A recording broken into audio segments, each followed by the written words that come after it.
Como seria a igreja ideal? Neste vídeo, uma publicação do jornal Mensageiro da Paz de 1976, falando sobre os direitos e deveres de todos os integrantes de uma igreja. Para quem não me conhece, eu sou a Silvana do canal Diário Pentecostal, especialista em História e Teologia do Protestantismo no Brasil. Se você ainda não é inscrito, se inscreve no canal, deixe seu curtir e compartilhe com seus amigos para que mais gente conheça o canal.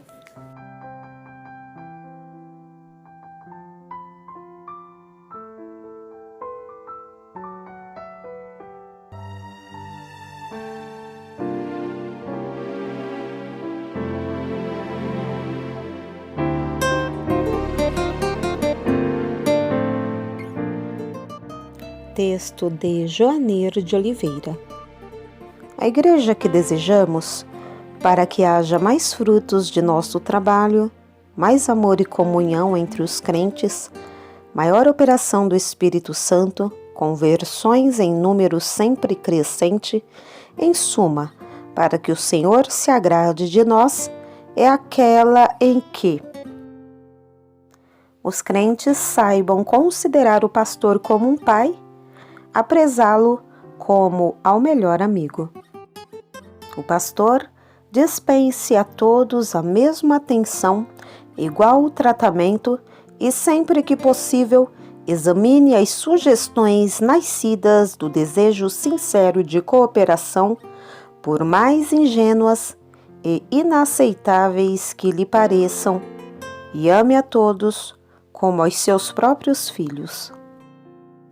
Os evangelistas sintam-se honrados com sua posição e jamais reivindiquem promoção a pastor, porque isso, se tiverem realmente chamada, inevitavelmente um dia acontecerá.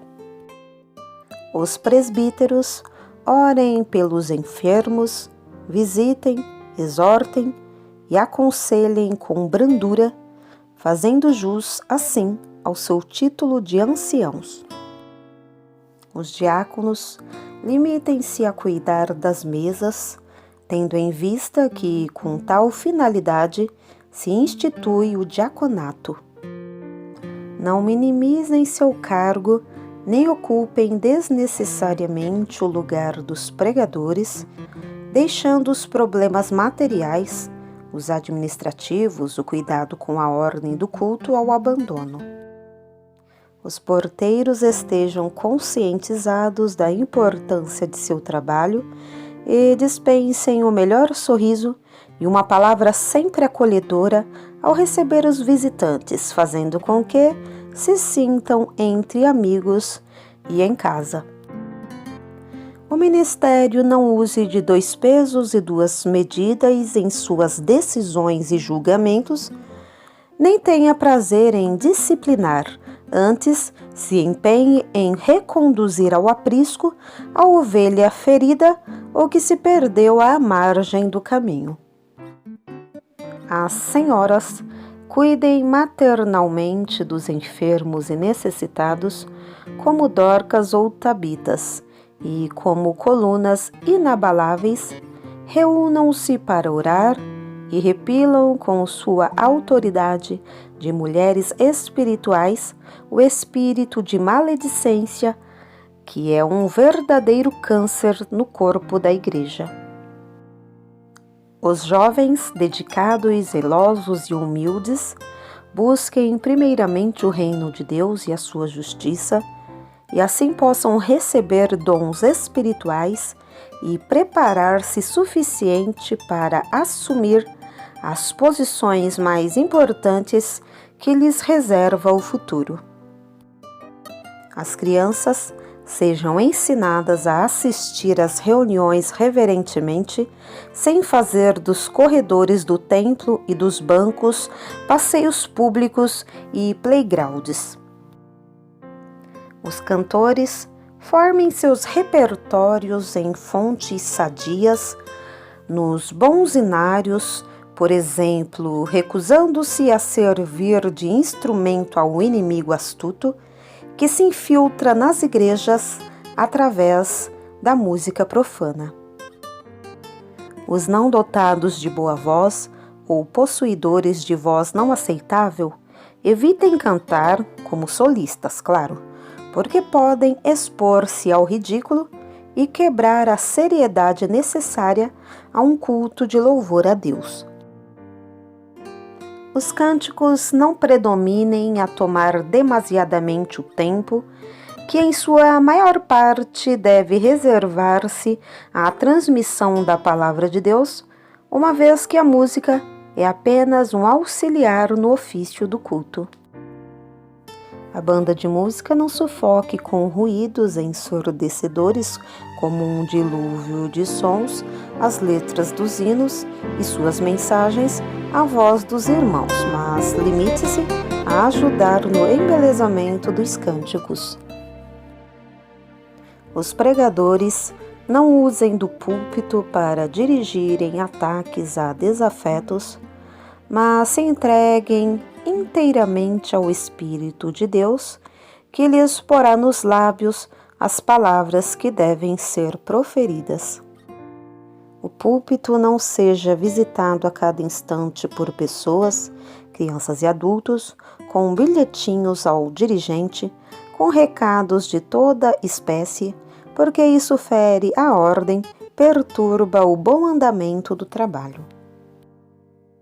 Os neófitos não ensinem, porque ainda não estão aptos a fazê-lo e correm o risco de acrescentar joio à palavra de Deus ou de suprimir-lhe o essencial, dando ensejo a heresias e fanatismos que enodam o bom nome da Igreja. Os desorientados não vivam à porta dos profetas, porque o Senhor falará quando lhe aprouver. Esperando nele, estarão a demonstrar a devida confiança na providência divina e a evitar que sejam os dotados de dons tentados a agir como Pitom e pitonisas, para a sua própria condenação. Os novos convertidos aprendam desde cedo a respeitar e considerar os ministros e oficiais, a trabalhar ativamente na obra, a viver em oração, a fugir dos murmuradores, a amar as publicações da Igreja e a divulgá-las, a conhecer os princípios doutrinários que devem seguir e tudo quanto seja imprescindível à sua saúde espiritual. Os veteranos não cometam o erro de supor que antiguidade é posto, uma vez que a casa de Deus não é uma caserna, mas um recinto e uma comunidade onde somos mantidos apenas pela misericórdia de Deus. Ninguém seja aproveitador parasita, mas cada qual viva do suor de seu rosto. Os ricos não tratem os pobres com altivez e menosprezo. Nunca humilhem, nem lhes fechem as mãos. Os mais pobres e carentes não saiam de mãos vazias dos templos, muitas vezes suntuosos, quando é na criatura que o Senhor habita, e não em templos feitos por mãos de homens. Os doadores não se sintam donos da Igreja. Os que ofertam não exijam a proclamação de seus nomes, à guisa dos fariseus.